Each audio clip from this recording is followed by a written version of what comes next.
that we actually had, like, the schedule on Canvas said that we weren't supposed to finish section 4.4 on Friday. I was like, oh no, I'm running out of time. So I tried to like speed through the end of it and kind of throw things at you at the end there. And it turns out that I was actually supposed to finish it today. So let's go back to composition. So we talked about functions in section 4.4.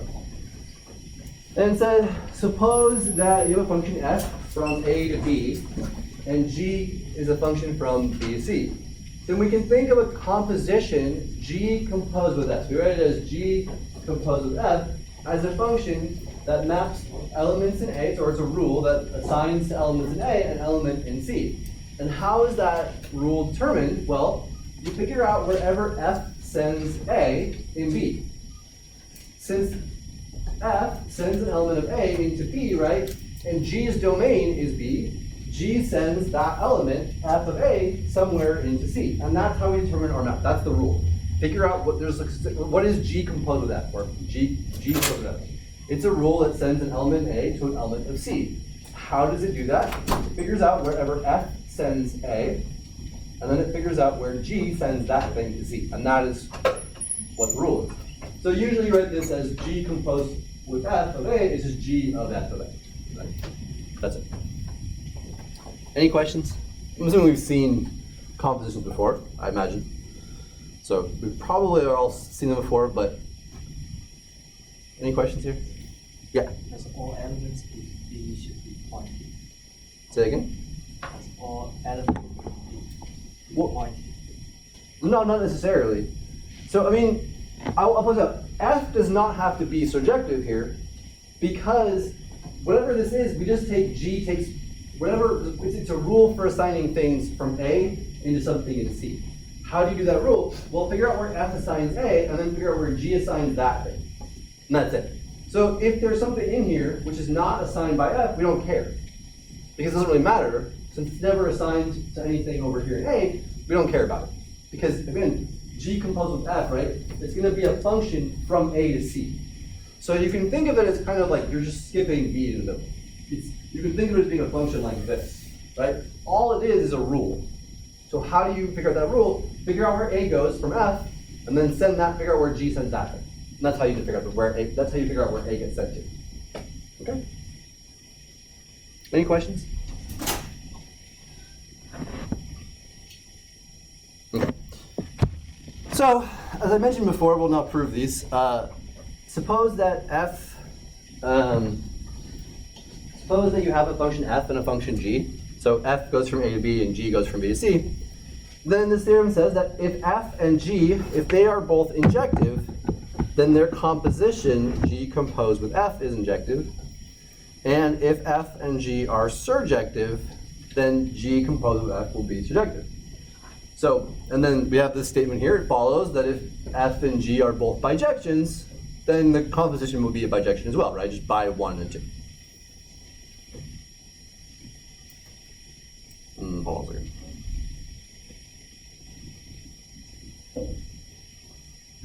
Okay. So we're going to prove 1. I believe, I can't remember, I think on this one I just did the same thing as in the book because I think the other one is left as an exercise for you, so I'll just do the same one the book does. So we're going to prove 1. So 2 you can try on your own. It's not too hard. Okay. Okay, so remember, how do you show that a function is injective? I want to assume, we're going to start by assuming f and g are injections. Okay, so we have functions, again, f goes from A to B, g goes from B to C, and we're going to assume they're both injections. So how do I show that g composed with f is an injection? Well, I start with, suppose we have an A1 and an A2 and A, and suppose that g composed with f of A1 is equal to g composed with f of A2. So suppose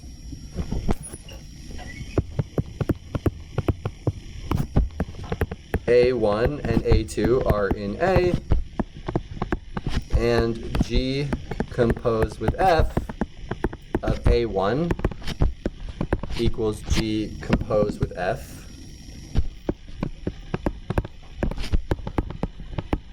of A2. And I want to show, if that's the case, if it's injective, then I should be able to show that A1 and A2 are the same. Okay? So this should only be true if this is an injective function, then this should imply that A1 and A2 are identical. Well, so this implies that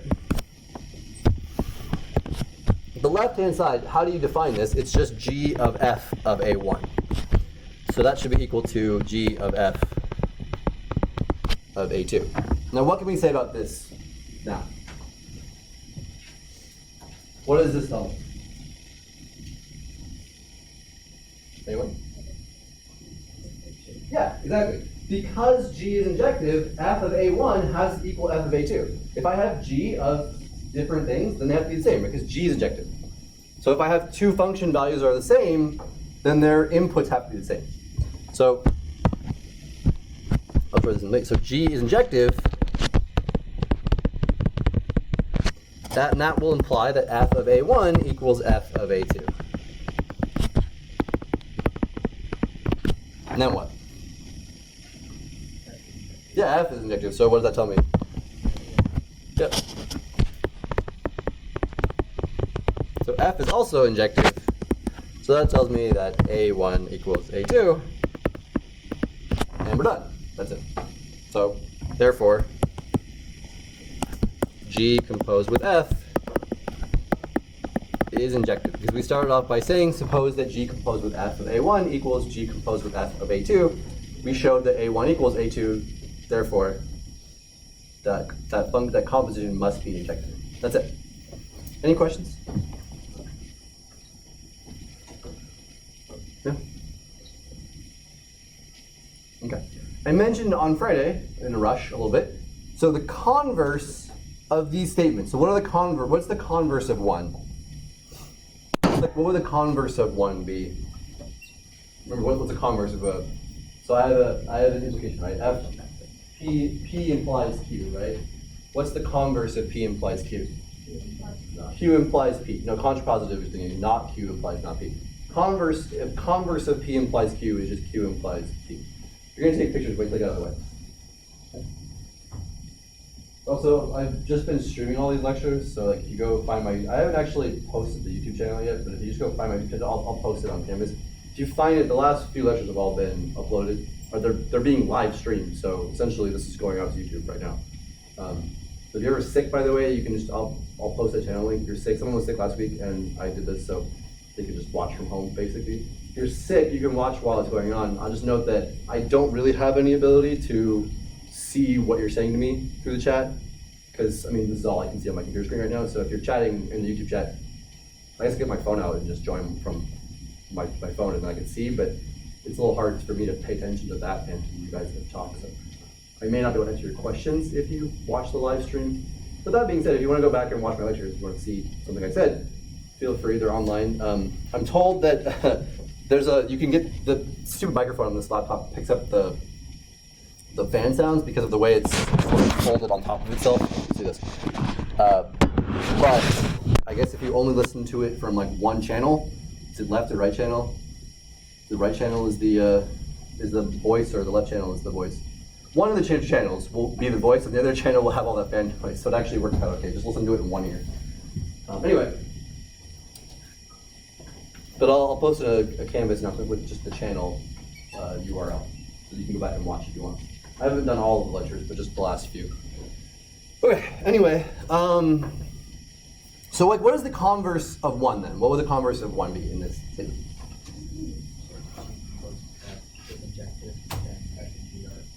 Yeah, exactly. So so the converse would be if G composed with F is injective, then G and F are injective. Now it turns out the converse is only partially true. And what I mean by that is, if G composed with F is injective, then we can only say that F is injective. In other words, it's possible that if F is injective, that basically if the composition is injective, it's possible, it has to be true that F is injective, but you could find an example where the composition is injective, F will be injective, but G will be not injective. So just because you know the composition is injective does not mean for sure both F and G are, just F. All right, so for this one, So it's the same. It's the same thing. If G composed with F is surjective, then G is surjective. So notice that it's different which one is, if it's injective, then the sort of inside function F will be injective. But if it's surjective, then sort of the outside function G will be surjective. So make sure you note that it's not the same function for both of them. Okay. So I have the proof of 2 here. Again, I think proof of 1 is left to you guys. It's not too bad. Let's try it out. So for the proof of 2, so suppose G composed with F is surjective. Okay? So our goal, so we want to show that G is surjective.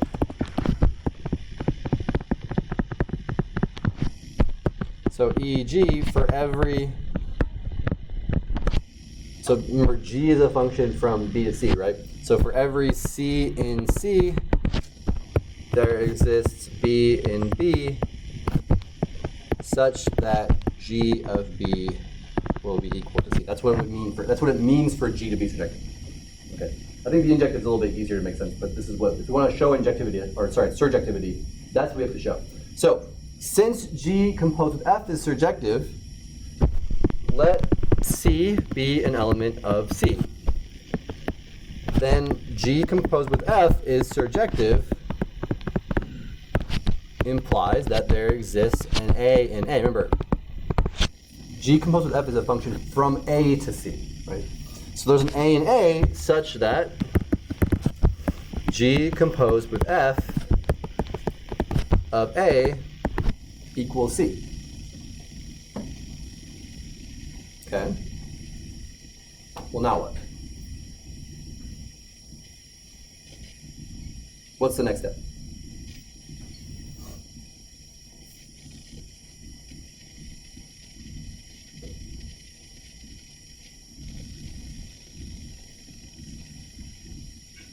Well, use the definition, so what's the next step? Use any definition here we haven't used yet. So what's the definition of G composed with F? It's G of F of A, right?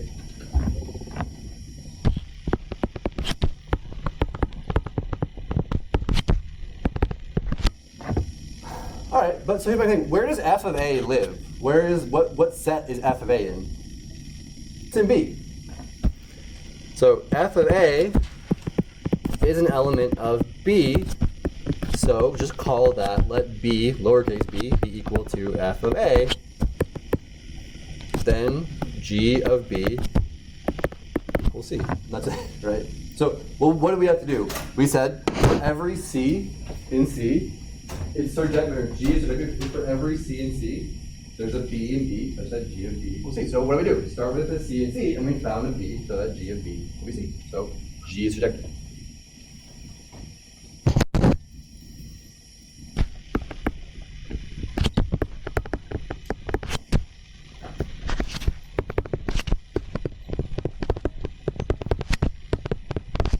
That's it. Any questions on that?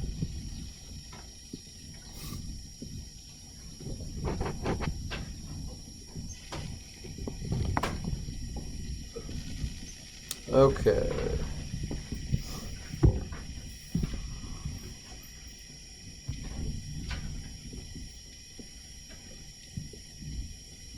All right. So that's it for 4.4. So you guys have an exam on Wednesday.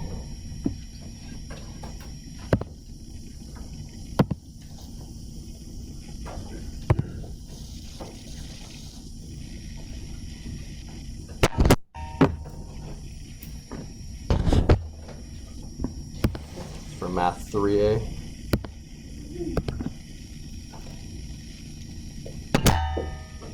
So, you guys have questions?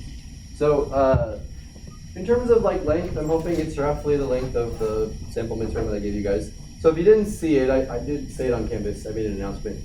So I have posted the solutions to the sample midterm, as well as the homework, the solutions for.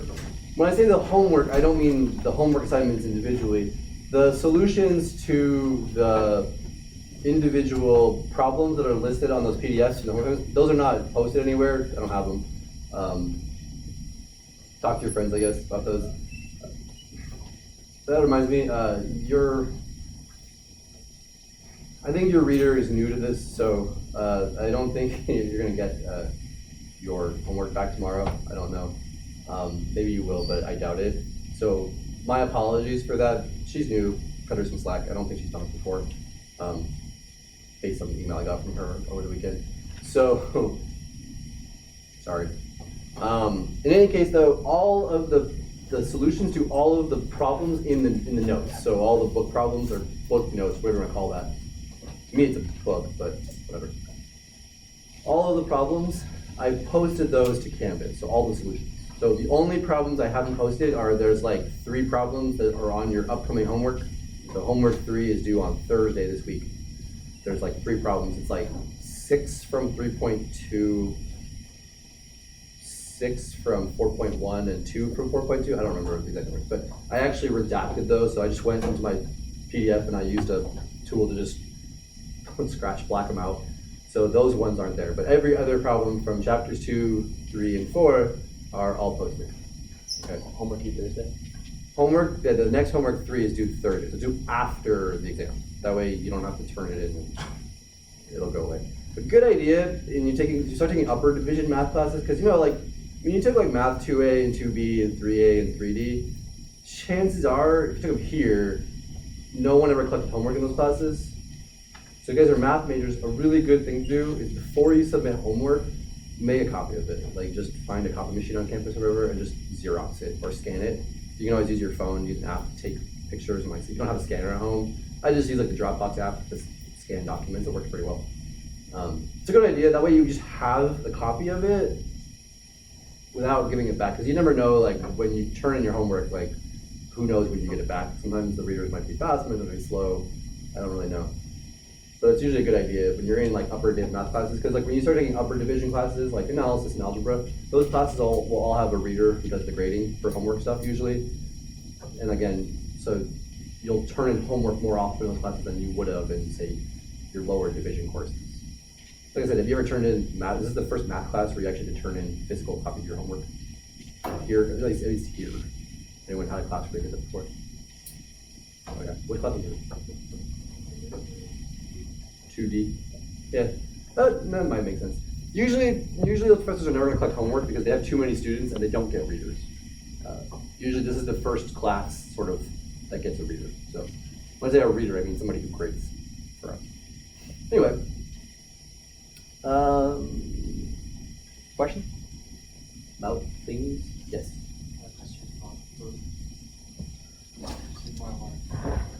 Which problem? 3 point. Hold on a second.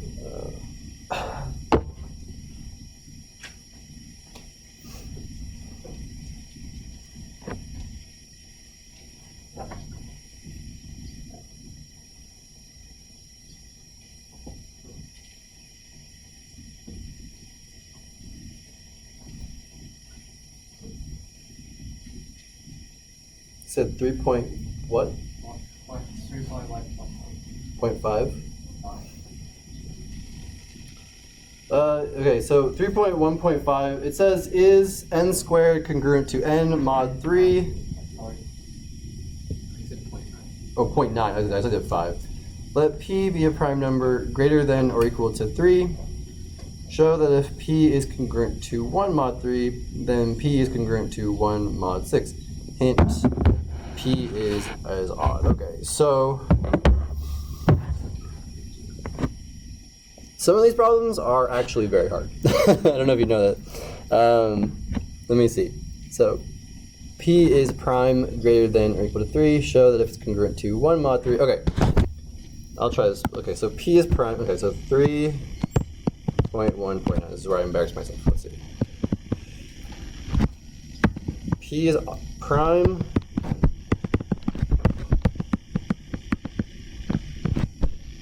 and larger than 3.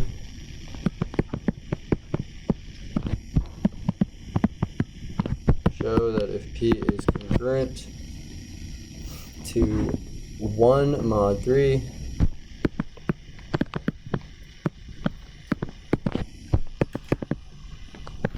then p is congruent to 1 mod 6. Oh, greater than or equal to 3, sure. Well, I mean, clearly it can't be equal 3, right? Because if it was equal to 3, it would be congruent to 0 mod 3. Okay, let's take a look here. So,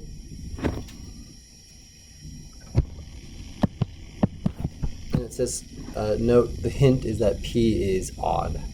Okay. So P is congruent to 1 mod 3. That implies that P is equal to 3k plus 1 for k in the integers. Okay.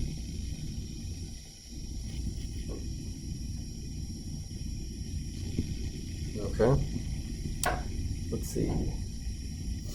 So,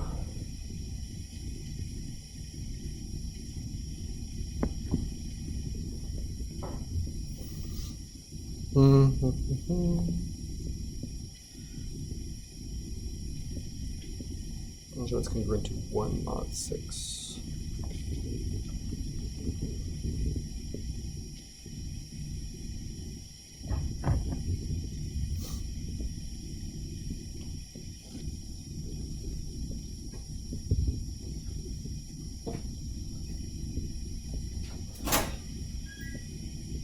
Okay.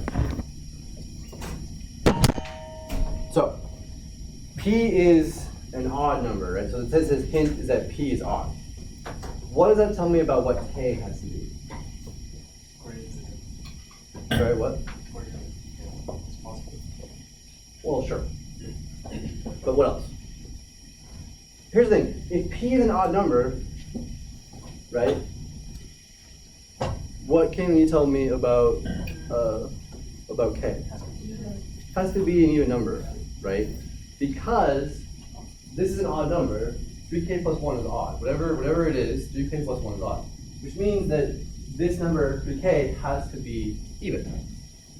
So,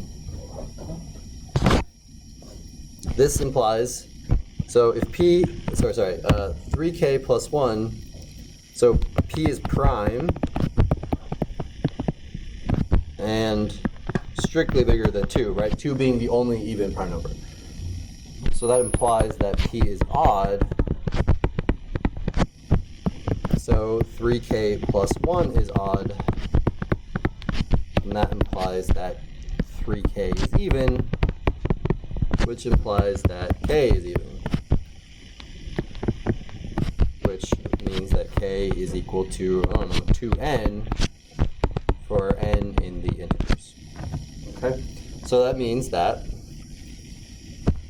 P is equal to 6k plus 1, and that implies that P is congruent to 1. Oh, sorry, 6n, not 6k. That implies that P is congruent to 1 mod 6. That's it.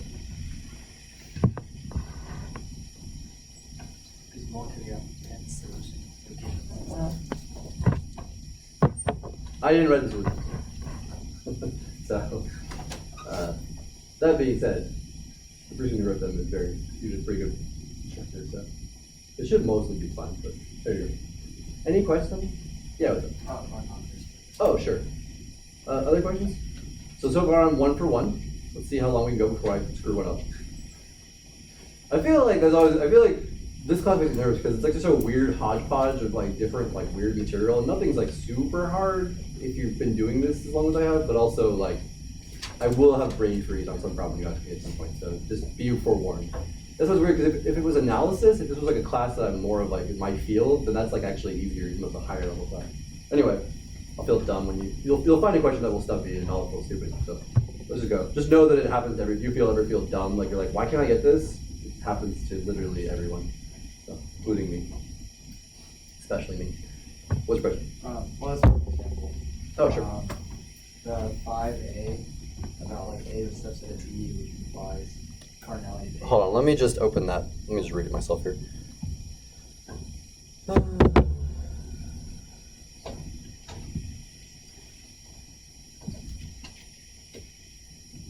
All right, which problem was it? 5A. 5A, okay. I get what your explanation of the solution, but I guess I'm not really sure how I would like have come up with the solution to do like the 1 less than K is less than M, like reordering situation. Like I'm not sure like when to utilize that, or like how I know like that tells me contradiction. Like how do I know that is a contradiction? Like, as opposed to just like, oh, like what I tried to do was just say, oh, like cardinality, like suppose, like by way of contradiction, that cardinality of A is greater than cardinality of B, and then I just like. Well, let me give you a different proof that maybe will make more sense. Because that's what I can do for you right now, and then maybe I'll read my. I actually don't want to read. I have it in front of me. I don't want to read it because I don't want to cloud my judgment here. But I'll use a different proof using a theorem we had in class, which is, this was a sample material.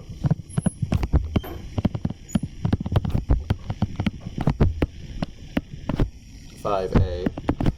So it's basically prove if A, B are finite, or let's say A or B are finite,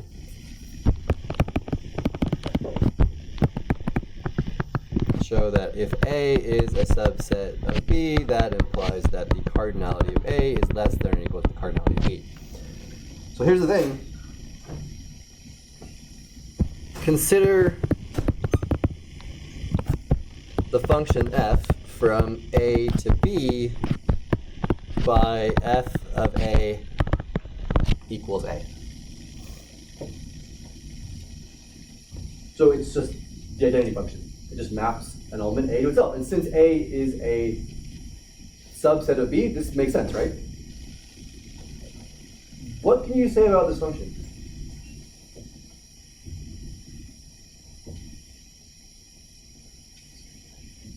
Not surjective. It's injective. Yeah, definitely not surjective because it's only defined on A, right? So if for instance there's an element of B that's not an A, then that's not going to be covered by this function, right? It's not going to be assigned by anything because it only assigns things in A. So it only assigns things in A to things in A because it assigns something to itself. But it is an injection, right? F is an injection. So what can you tell me if I just found an injection from A to B? What can you tell me about the cardinalities? Yeah, it's exactly what we're looking for, right? That implies the cardinality of A is less than or equal to the cardinality of B by theorem 4 point. Okay, well, you don't have to memorize theorem numbers, but it's theorem 4.13, 4.13, I guess. Right? Which says that the following are equivalent, right? The cardinality of A is less than the cardinality of B. There exists an injection from A to B, and there exists a surjection from B to A. Those three statements are all equivalent. So we found an injection from A to B. That theorem tells me that the size of A, the cardinality of A, has to be less than or equal to the cardinality of B. That's it. Yeah, what's that? Oh, so consider F defined by, or you can say, I mean defined by. Thank you. It's like clear the way I wrote it. Or I can say define, let me say define F from A to B by define F from A to B, F of A equals A. So again, it's just the identity function. So, but you can think of it as being a function from A to B in that it's considering elements of A and then assigning them to the element of B. What element of B is assigned to? The same element, basically, because since A is in B, right? That makes sense to do. So then let the function F be injected. Well, it's not. We're not letting it be injected. It is injected, right? Because it is. I mean, don't you do you agree that it's injective? It's the identity function. It just maps elements to itself. That has to be injective, kind of by definition, right? Because if f of A1 equals f of A2, what is f of A1? It's A1. What's f of A2? It's A2. So if f of A1 equals f of A2, sort of just by its definition, A1 equals A2. Kind of the identity function is kind of on some level the easiest function to show that it's an injection, right? It requires the least amount of effort to do that, so, more or less. I don't know if that answers your question or if it's an easier proof to understand at least, maybe one you can do. As far as the other thing, what did I do here? prove it by contradiction. Suppose that it's a subset A is subset B, and that A is strictly larger than B cardinality. I mean, basically, what's my proof that I have written? It's essentially a formalization of saying, well, since A is a subset of B, clearly you can label out the elements of A and elements of B, right? The first however many elements of A have to be also elements of B. So if cardinality of A is bigger than cardinality of B, it's like you run out of things to put in there, right? So it doesn't really make sense. Essentially, you write a contradiction. Contradiction is basically just you have to have some element of B you'd have to have some element of A that's not in B for that cardinality statement, that contradiction to make sense. But it's actually one of those theorems that maybe I didn't even have to do as a contradiction. You could have just done it sort of through like a pigeonhole principle argument. Basically, since every element of A is in B, there have to be something either if there's not anything in A if there's something in A that's not in B, you'd have either it's not a subset or the cardinality would be bigger. I don't know if that makes sense. This is a cleaner proof, I think. You just have to leverage a nice theorem we had, which is all. That's the only thing about it. You don't technically need that theorem to do this proof, or to do this statement. You can get around using this theorem if you want to. But the theorem makes it easier. It's sort of the way I think about it too. Is a little bit. We didn't use in the solution I wrote for the guide, the test. I didn't use a function in there, but effectively you could think of there's sort of being a similar thing going on here. It's almost like we're doing the machinery of the proof of that theorem in the proof of this sequence. It gets kind of worked out in there. So in other words, you can kind of adapt the proof of that theorem for that statement, like showing that if there was an injection, showing that if A was, basically you just relabel things in A as things in B, more or less. But that sort of is a function, right? It's sort of thinking of an object in A as an object in B, which is exactly what we're doing here. You're just not calling it a function necessarily, but what is that but a rule? You just didn't give it a name in the solution I wrote up. Okay. Other questions? Or any other questions about this? No. Yeah. So what the terms include Yeah, so everything that I finished from 4.4, that is on the exam. So all that stuff on the exam. Sorry that there's something on the exam that you learned today, but it's not really good sometimes. That extra 2 theorems, basically. Okay. Other questions?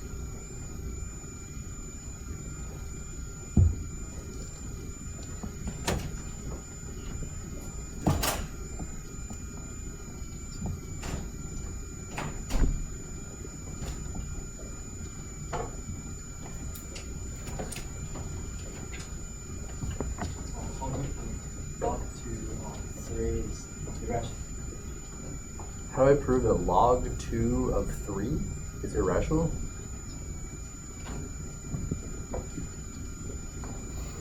Where is that? Is that in the book? Or are you just asking me in general? Friends. Math 13? Oh, really? Yeah.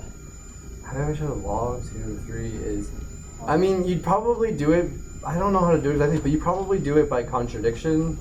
The same way, we did in class, we did like show the square root of 2 is irrational. It's got to be roughly the same thing. I don't know. Shoot. Maybe this is the one that stumps me here.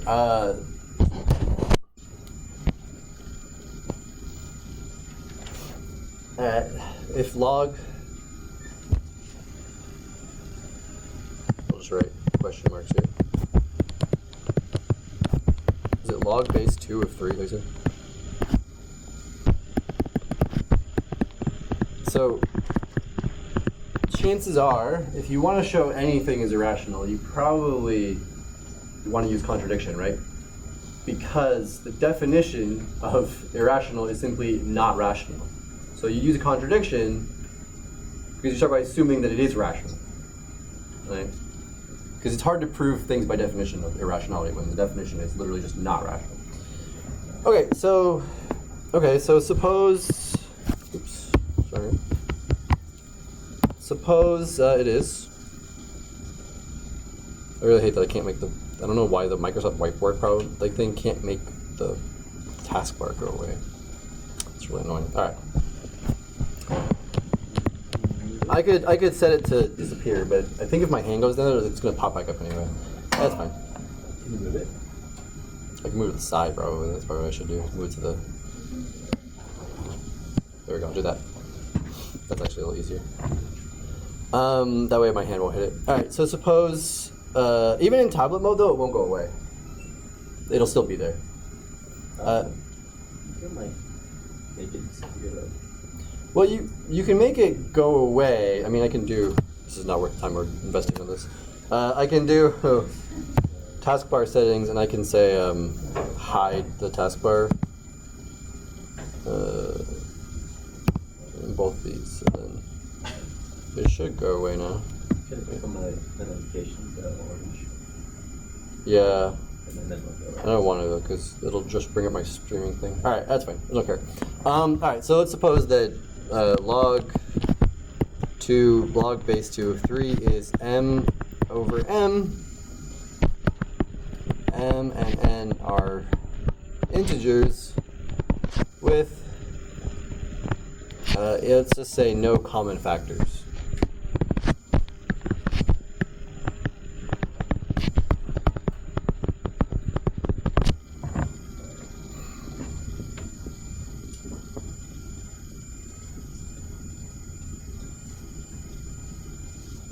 Okay. Well, so I guess the next step of this would be to use what is the definition of the logarithm, right? So if I say that the logarithm of log base 2 of 3 is m over n, what does that mean? Well, it means that 2 to this power equals 3. Okay.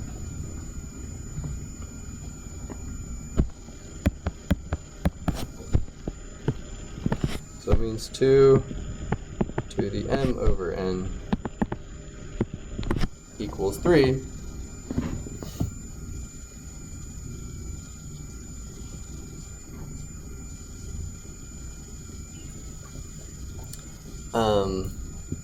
And I guess what I would do here is I would say, well, take both sides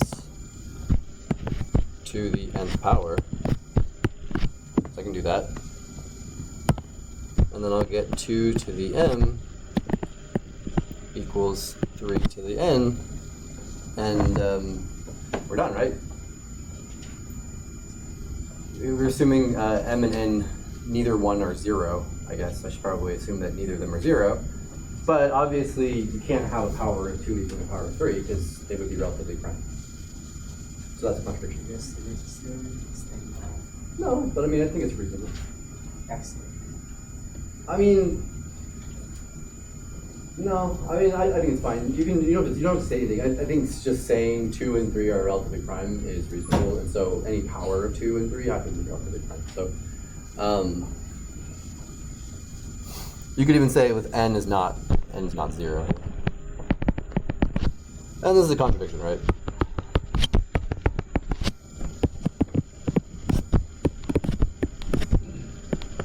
I mean, you can say they're not just relatively prime, they're prime. So, obviously, you can't have a power of 2 equal a power of 3, right? So, I think that's all. If I was an instructor, that's what I would expect you to write down. I can't imagine there's anything more complicated than that. Any questions there? Make sense? I mean, it's actually a little easier. This is probably easier than the root 2 one, actually, because it's mostly just by definition of logarithm. And then it's just, noticing that I should do this in power and on both sides, and you're good. Okay. Any questions? Oh, any questions on this? I get what you say. Okay. Other questions?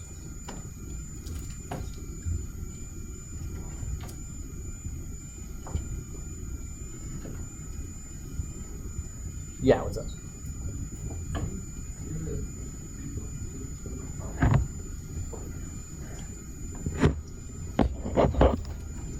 It's not the one that's signed, is it?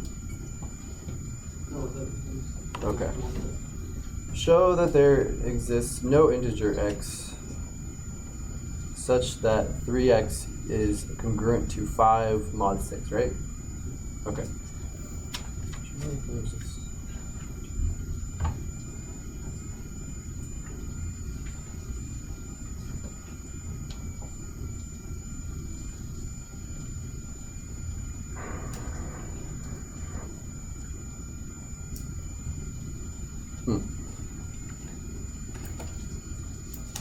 Okay.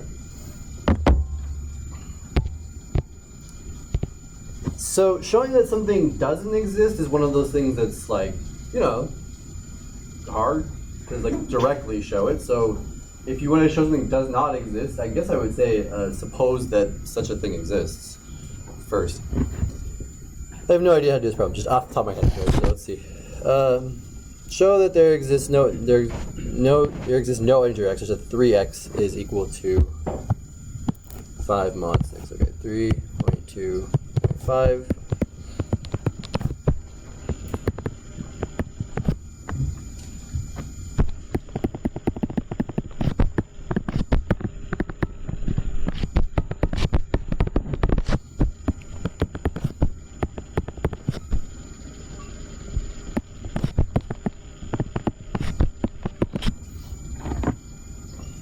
Okay, well, let's suppose that 3x was congruent. So contradiction, let's do it by contradiction.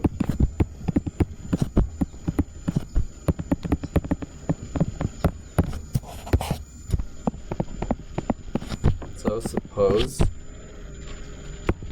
3x is congruent to 5 mod 6. Okay, then that implies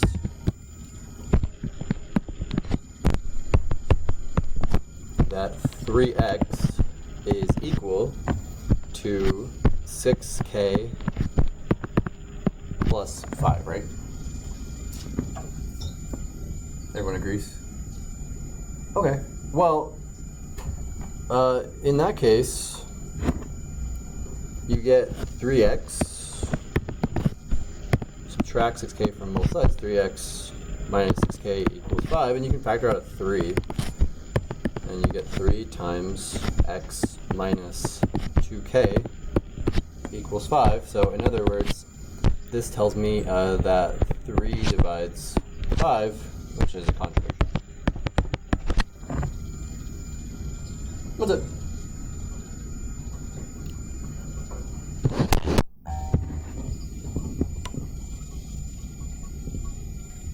I will say a lot of these things follow from definitions. If you're ever asked, show that something is not the case, show that there does not exist this thing, or show that this is not, I don't know. If there's a nothing, there's like a not in there, like in the case of both of these two problems, right, we just did. I mean, obviously the first one, show that log base 2 of 3 is irrational. There's not a negation in there, but since irrational literally means not rational, that's the only definition of irrational we have, you can think of that as being like a negation. So if you have something you're trying to prove a negation, like something's not true, show that there does not exist X, contradiction is probably always your best bet. Because it's hard to say, well, it's hard to do that directly. How do I show that there can't be that directly? And the answer is, I actually really don't know. I wouldn't know how to change that. But you can just say, well, suppose it did exist, and then attempt to arrive at a contradiction. Okay? Yeah. You just like 3x plus 6 plus 5, Mhm. and divide it both by 3, and x equals 2 plus 5 over 3. Well, so let me slow you down there. When you're doing these kinds of congruency problems, don't divide both sides by an integer. Don't get fractions. Don't have fractions in the problem. Just do it like this. Move this to their side and factor. You can factor out the 3, and then what this says is that 3 divides 5. It's 3 times an integer equals 5. So that says 3 divides 5. But 3 is not a factor of 5, right? It's just they're both primes. So clearly it's not the case. And that's where your contradiction arrives. So you don't want to end up with a fraction. I can't stress that enough. Do not end up with fractions in these congruency problems. Okay? Not unless you know for a fact that that fraction is an integer. But you still shouldn't do it. Try to do that. Just factor things and then end up showing, like, again, show that 5, so what is this way? We show that 5 is a multiple of 3. Obviously not the case. Okay? Yes? Are there like theorems that make it memorize? I mean, here's the thing. You should know all the theorems that we went over in class. Because you might want to be able to use them in the course of a proof. I probably won't ask you to like state a theorem, because here's the thing, unless that theorem has a name, I don't expect you to know its number. So like, what's theorem 4.13? Well, we just went over that one, but like, I don't expect you to memorize the numbers. But like, if we have a theorem that has a name, know what it is. It's always a good bet for any math class. If the theorem has a name, know that theory. So like, what's Bezo's identity? The division algorithm. What's the Euclidean algorithm? Well, I guess the Euclidean algorithm is not really a theorem, but you know what I mean? We've gone over a few name theorems in this class, so know what those are. Okay. Other questions? So to make some people look at like textbooks. No, I mean, I think it'll be as hard as the sample, roughly speaking. I didn't think the sample was super hard. I don't know how you guys felt about it. I don't know if you guys tried taking the sample exam and maybe you did well, maybe you didn't do well. But like, I want to say that sample exam was an exam I gave like the first time I taught this class. Now, I don't remember how my students did on it, because it was a while ago for me. But that being said, I might tweak it to make sure things are clear, and if I go back through that and kind of try to remember what students did for those problems, I might, make some of them easier, some of them harder, probably make some of them a little easier. So like, I guess if I had to, I mean, I don't really want to say, because I don't want you to get mad at me if I give you a test that's like, I tell you it's going to be easier, and then I give you one that's actually hard, because sometimes just, I misread a problem. I see the solution to a problem immediately. Maybe it's not obvious to everyone else. That's just the way things go sometimes. With that being said, I'd imagine the difficulty level will be similar to the sample midterm or slightly easier. Maybe a little bit easier than that. Probably won't be much harder than that if it's that hard. My goal is to be around the same, maybe a little easier. Yes. Everything for chapter 4, yeah. 4.4, everything from there is on there. Okay. All right. I'm gonna try to do when is it? I can't really. How many of you guys would like an office hour tomorrow? Maybe around noon, 1 o'clock. Well, so I have to leave at 1:30 to go teach another class somewhere else. But let's say I had office hours around like noon. Anyone have a great objection to that? Would like it at a different time? I could also do it from like 11:30 to 12:30, so that way if you have, unless you have back-to-back class, but I'll do them online. I'll stream them, so you can just sign in to YouTube, whatever. I'll give you the link. You can shoot me questions in there, and I will write them out for you guys. Okay. Okay, so maybe I'll try 11:30 to 12:30 that way, or I'll split an hour so that you guys have hopefully sometime you can join in and ask questions. All right. Have a good one. Look for that. I'll post a link to that YouTube channel.